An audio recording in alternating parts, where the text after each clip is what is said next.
Sunday, the 18th of January, and here are your newspaper headlines.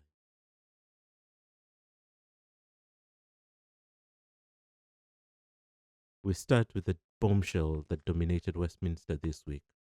Robert Jenrick, once a key conservative figure, was unceremoniously sacked by Kemi Badenoch after irrefutable evidence emerged that he was plotting to jump ship.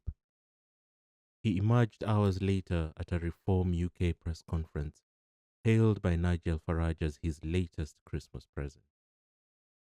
Leaked media plans for Jenrick's defection, titled The New Sheriff in Town, described him as the biggest defection story Reform has ever had. It's a bizarre branding attempt for a man who spent years as part of the very government he now calls rotten. The critics argue that Reform is simply absorbing the same conservatives who oversaw 14 years of national decline. With Nadeem Zahawi also defecting earlier this week, Reform is increasingly looking like Tory 2.0 than a radical alternative. While some MRP polls put Reform at 31%, a landslide is far from certain. In Wales, Plaid Cymru has taken the lead in local projections, and the appointed, not elected, leadership in Scotland is already facing internal pushback. The quest for Greenland has taken a dark turn.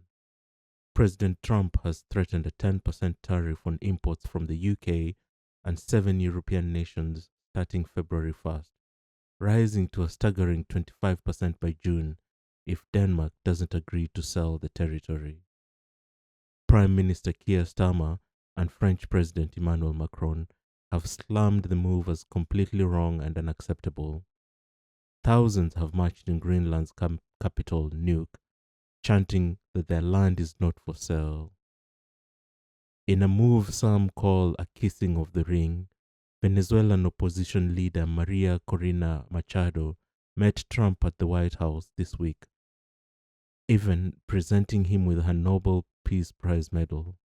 Despite the optics, Machado left without an appointment. The US continues to recognize Delcy Rodriguez as acting president, leaving Machado as an international symbol with no actual power.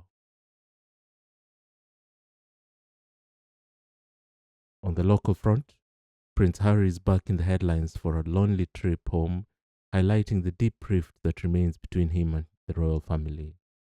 The Sun on Sunday reports on a scandal hitting The Apprentice, with contestant Levi Haig allegedly caught up in a restaurant storm involving anti-Muslim posts.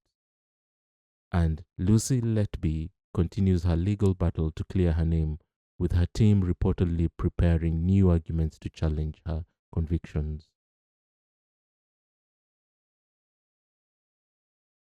From sheriffs in Westminster to trade blackmail over Greenland, it's a world where the old rules simply don't apply anymore. Are we watching a true political shift, or just a reshuffle of the same elite deck? Let me know your thoughts in the comments. Don't forget to like and subscribe for our daily breakdown of the truth behind the headlines. I'll see you tomorrow.